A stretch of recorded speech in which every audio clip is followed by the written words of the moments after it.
आज हम 1773 ईस्वी के रेगुलेटिंग एक्ट के बारे में बात करेंगे, जिसे हिंदी में विनियमन अधिनियम भी कहते हैं। कंपनी का संवैधानिक विकास। ईस्ट इंडिया कंपनी द्वारा बंगाल, बिहार या उड़ीसा में सत्ता ग्रहण करने के पश्चात सर्वत्र प्रशासनिक व्यवस्था तथा अराजकता का वातावरण व्यापक हो गया था। कंपनी के कर्मचारी जनता के शोषण और स्वयं के लिए अधिकाधिक धन एकत्रित करने में व्यस्त थे। वे शीघ्र धनाढ्य बनकर स्वदेश वापस जाकर उस धन को वहां के सामाजिक तथा राजनीतिक जीवन को भ्रष्ट करने में प्रयुक्त करते थे।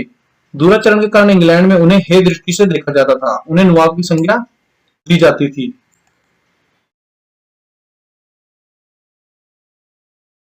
जो कि नवाब के भ्रष्ट रूप का घोतक था। सीमा विस्तार तथा विभिन्न युद्धों में भारी व्यय के कारण कंपनी आर्थिक कठिनाई में थी। विस्तृत प्रदेश, सेना व्यवस्था तथा विभिन्न युद्धों से कंपनी पर आर्थिक बोझ उतना बढ़ गया था कि वह अपने कर्मचारियों के वेतन का भुगतान करने में भी असमर्थता का अनुभव कर रही थी।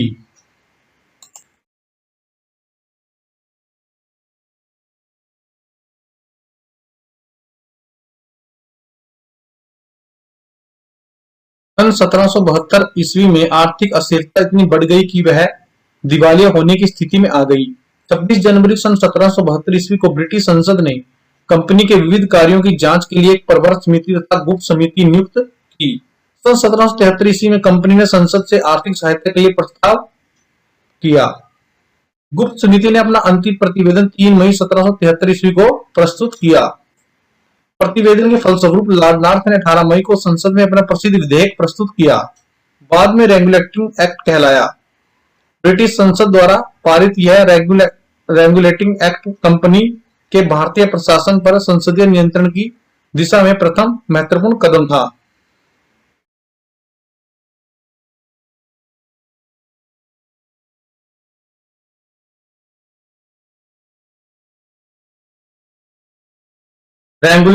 Regulating act 1773।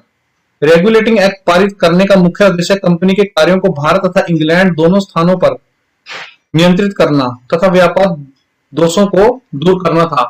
कंपनी गतिविधियों के दो प्रमुख केंद्र थे, इंग्लैंड तथा भारत। अधिनियम के संपूर्ण उपबंधों को प्रवर्तन की दृष्टि से दो भागों में वर्गीकृत किया जा सकता है। प्रथम ऐसे उपबंध जिनका प्रवर्तन इंग्लैंड में था और द्वितीय ऐसे जो भारत में प्रवर्तन में थे। गृह सरकार। कंपनी के संपूर्ण प्रशासन की देखभाल करने के लिए इंग्लैंड में दो संस्थाएं, निदेशक मंडल यानी कोर्ट ऑफ डायरेक्टर्स और स्वधारी मंडल कोर्ट ऑफ प्रॉपर्टीज गृह के अंग थे।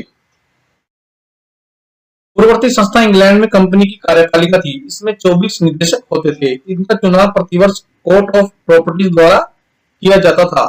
निदेशक मंडल प्रतिवर्ष सदस्यों में से एक अध्यक्ष तथा एक उपाध्यक्ष का चुनाव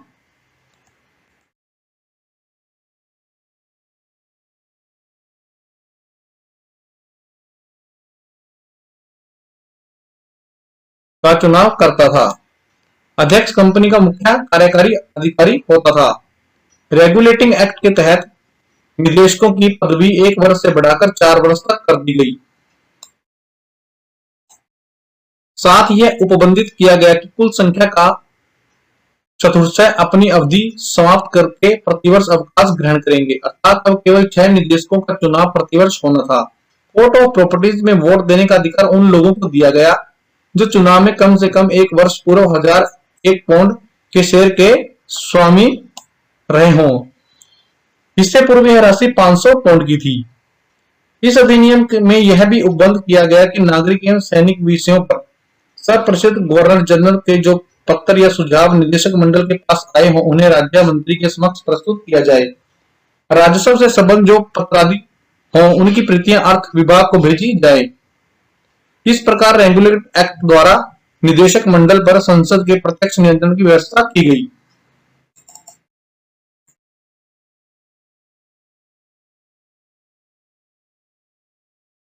भारत में कंपनी सरकार से संबंधित उपबंध। रेगुलेटिंग एक्ट के प्रवर्तन में आने से पूर्व कंपनी के भारतीय प्रशासन में सबसे गंभीर दोष यह था कि बंगाल, मद्रास और बंबई प्रेसिडेंसियां एक दूसरे से अलग एवं स्वतंत्र थी। ये भारत में किसी के प्रति उत्तरदायी नहीं थी। प्रत्येक प्रेसिडेंसी का सीधा संबंध इंग्लैंड के साथ इंग्लैंड में स्थित निदेशक मंडल से था। भारत में ऐसा कोई पदाधिकारी नहीं था जो किसी भी रूप में इन तीनों प्रेसिडेंसियों के कार्यों में समन्वय स्थापित कर सके। रेगुलेटिंग एक्ट ने इस दोष को दूर करने का प्रयास किया। तीनों प्रेसिडेंसी के मध्य समन्वय स्थापित करने की दृष्टि से शासन प्रणाली महत्वपूर्ण परिवर्तन किए गए। समन्वय करने तथा सशक्त केंद्रीय व्यवस्था स्थापित करने के लिए बंगाल प्रेसिडेंसी को सर्वोच्चता प्रदान की गई और अन्य प्रेसिडेंसियों को इसके अधीन कर दिया गया।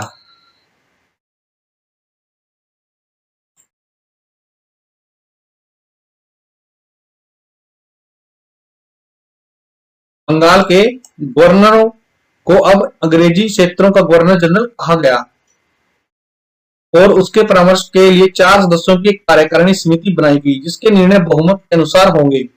इनका कार्यकाल 5 वर्ष रखा गया। 3 सदस्यों कोर्ट ऑफ डायरेक्टर्स की संस्तुति पर केवल ब्रिटिश सम्राट द्वारा हटाया जा सकता था। बंगाल का प्रथम गवर्नर जनरल वारन हेस्टिंग्स को बनाया गया। उसकी कार्यकारिणी के अन्य सदस्य थे फिलिप, फ्रांसिस, क्लेवरिंग, मॉनसन तथा वारवेल। इसमें केवल वारवेल ही हेस्टिंग का समर्थक था, जबकि फ्रांसिस उसका घोर विरोधी था। वारवेल की नियुक्ति भारत में हुई थी, बाकी तीनों इंग्लैंड से आए थे। बंगाल प्रेसिडेंसी की नागरिक एवं सैनिक शक्ति जो पहले सब परिषद गवर्नर में नियत थी, सब परिषद गवर्नर जनरल में नियत कर दी गई। सब परिषद गवर्नर जनरल को मद्रास एवं बंबई प्रेसिडेंसियों पर सरकारी व्यवस्था करने, युद्ध की घोषणा करने और संधि करने का अधिकार दिया गया। अधीनस्थ प्रेसिडेंसियां कुछ अपवादों को छोड़कर सह परिषद गवर्नर जनरल की सहमति के बिना युद्ध की घोषणा अथवा शांति संधि नहीं कर सकती थी।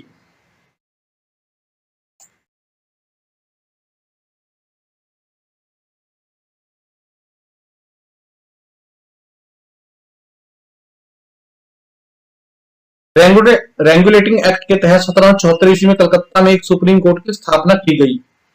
ये इंपॉर्टेंट है, यहाँ पे 1774 ईस्वी में कलकत्ता में एक सुप्रीम कोर्ट की स्थापना की गई।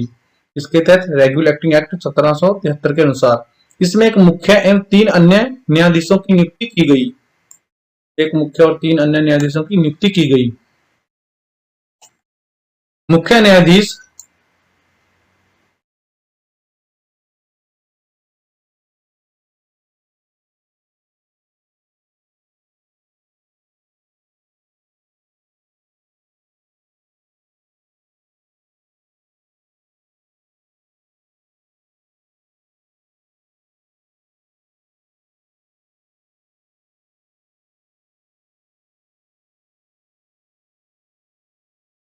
मुख्य न्यायाधीश के पद पर सर एलिजा इम्पे नियुक्त की गई।